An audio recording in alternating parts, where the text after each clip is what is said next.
Day in this country. They went down to 24 below zero. They're already at 18 below at this point. Mansfield, January 20th was at 22 below. Youngstown on the 2021 there of 1985, 20 below. Here in Cleveland, 19 below zero. January 24th, 1963. During that cold time in 85, we didn't quite make it, although we should be there tomorrow morning in Cleveland and rewrite the record books. Wind chill at 41 here, minus 41, minus 41 Erie. There you see the minus 56 at Toledo and Findlay, minus 49 at Port Columbus International Airport, minus 57 at Mansfield, minus 21 at Cincinnati. The winds have tamed down a little bit along the Ohio River. And here are the latest official numbers now. 14 below here in Cleveland at Hopkins, 15 below downtown, 18 below at Akron, Canton. So many belows, that's difficult to say one after the other. 17 below at Mansfield and Findlay, 22 below. They are the leaders now in the Cold Air Clubhouse down at Dayton. I wouldn't be a bit surprised if they didn't check in at about 28 below by tomorrow morning. 16 below Cincinnati, 10 below Huntington, a 13 below zero reading at Marietta. Again, those are the actual temperatures. Those are not the wind chills. We gave you those on the previous page. Here's the satellite picture. Now I'm going to put the clouds in motion here. You'll be able to see the Arctic dome of high pressure that encompasses the Great Lakes, stretching all the way down into Dixie. And you can see that swath of cloud cover running down through Florida. Heavy rains around Fort Lauderdale today. The rains have now faded away. A few snow showers are left around the Great Lakes. It was 2 today in St. Louis. The high at Minneapolis, St. Paul, the Twin Cities, was 16 below. Wind chills there today were around 65 below zero. The high 11 below at Marquette, Michigan, 12 below Bismarck, North Dakota. The warm air is out here. As you can see, Arizona today, 77 at Scottsdale. It was 82 in L.A.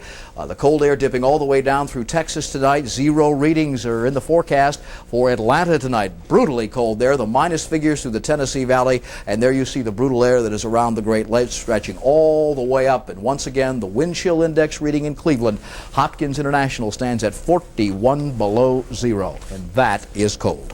Here's our forecast now as we head into the 19th of January. And I am sure that we'll rewrite the record books at most reporting stations in Ohio. We could have a squall east of the city. Now, you saw the video we showed you at the top of the show. The interstate roads in Cleveland are very, very slippery. The problem we have, the salt crews are out there, city and state crews. Salt simply does not work when it's this cold. We have an icing condition on the bridges that is causing tremendous amounts of accidents all over the place. Now, here's the temperature range, 20 below to 25 below here. Northwest Ohio, you could be close to 30 below up by Maumee and Toledo tomorrow morning. Obviously, the entire state is under a wind chill warning. Our wind chill index readings could be as cold as 60 below in the northwestern part of the state, around 50 below here. Tomorrow our high is going to be 2. Wind chill index readings again well below zero. Tomorrow night we're going down to 5 below, but you're going to see the temperature rising and a chance of snow will develop, and that will be by Thursday morning. And then look at Thursday, a heat wave, 14 degrees, partly sunny after some morning snow. On Friday, sunny and 22. Now here's where we turn things around. Saturday, partly sunny and 34. More sun on Sunday, and we should see 41 degrees, and that would qualify in part as a much-deserved January thaw. The TV8 weather line is 8810880. We've had hundreds of calls from you tonight saying, hey, we're not hearing the minus figure on the weather line. We're aware of that. We called the company in St. Louis. They are FedExing a brand new chip card in so we can get the minus figure on the weather line. But the forecast, of course, we update that all the time. So the forecast is accurate. The actual temperature will not show a minus figure until probably 11 o'clock tomorrow morning. And the best thing to know is that it's so cold you don't want to go out there unless you don't want to be outside unless you have to. Again, we have all the school closings for you, and I'm sure there'll be more tomorrow morning. We'll have a complete list at the end.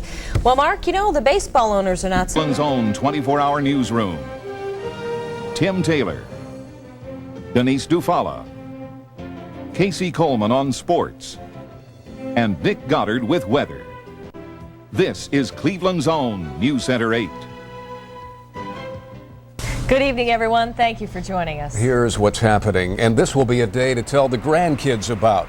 All of us have just lived through the coldest day in recorded history here in Northeast Ohio. Last night, records that many thought would never fall fell with the mercury all across the area. Never before, and many are hoping never again, has it been this cold. Officially in Cleveland, the low was 20 below zero, 25 below in Akron and Canton, while other parts of the viewing area watched as the mercury plummeted to over 30 below zero. For a time early this morning, it seemed as if all of Northeast Ohio had frozen to a halt.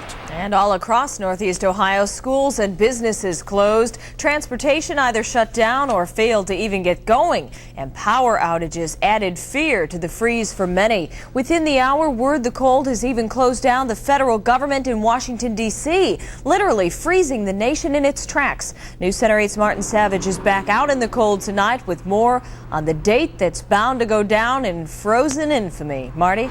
Well, Denise, that's exactly right. How often in our lives can we say that we actually witnessed history? But all of us here on the North Coast last night did exactly that. This is going to go down as the date that all other cold will be measured up against. And when you take a look at the numbers, it is easy to see why. For instance, in Cleveland last night, the record low 20 degrees below zero. Akron-Canton came in at 25 degrees below zero. Look at some of the outlying areas, though.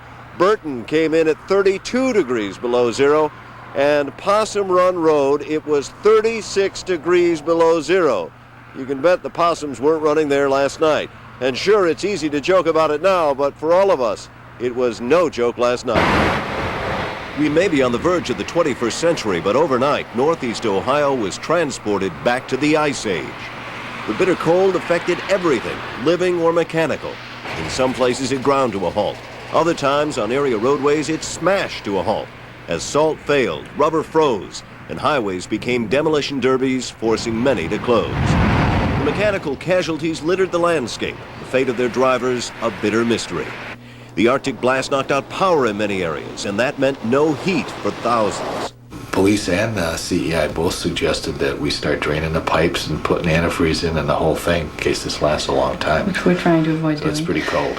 No power meant no trains for commuters, leaving them scrambling for alternatives. I have an appointment at 10 and the bus broke down, and I'm hoping to get a taxi here soon. Dreaming is more like it. Taxis were as hard to find as daffodils in our Arctic landscape. I see a lot of people standing at the rapid at Shaker Square up there, and they tell me the rapid is broke down and everybody come running toward the camp. I had to turn people away. Local power companies set records for winter consumption. CEI says 3,233,000 kilowatts went down their wires, blowing out the old record set in the winter of '89, and they're expecting another record tonight. To keep the lights and heat on, CEI did have to shut off some of the heavy industrial users, LTV Steel and the Ford and Chevy plants. As one man put it, hell may not have frozen over, but the devil was scraping his windshield. And this is really going to go down as a night that we will remember for the rest of our lives, but there is a tragic footnote. At least 10 people now died as a result of the cold that we've had in our area, and that is something to keep in mind even at this hour, because although it won't be as cold tonight, it is still dangerously cold out here. Reporting live, Martin Savage, News Center 8, downtown. All right, thank you, Marty. And several of the 10 people died while shoveling snow. Others didn't have enough heat in their homes. News Center 8's Willard Shepard reports area hospitals are busy handling the hundreds either hurt in accidents, on the ice, or overcome by the sub-zero cold. And he fell in the snow, and I was carrying another baby, so I couldn't get him out real quick. But when I did get him out, his fingers was frozen together. So when I got the bus to my mom's, I called the paramedics and brought him to the hospital. And he had just frostbite. Little Kareem Carter's frostbite is so severe his hands are blistering and swelling.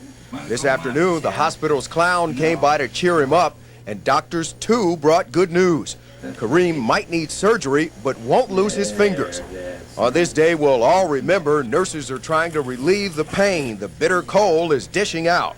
Brett Thomas found out the hard way, walking in the deep freeze without a hat. I was outside for about a half an hour, and unfortunately I didn't have a hat on, and got frostbitten there, my nose a little bit. It's pretty numbing, it hurts, you know. Initially the symptoms may just be pain, tingling, a sense of sharp pain in an extremity. Later on you start to lose sensation in that extremity. So at the first sign, it's basically pain. You should get inside.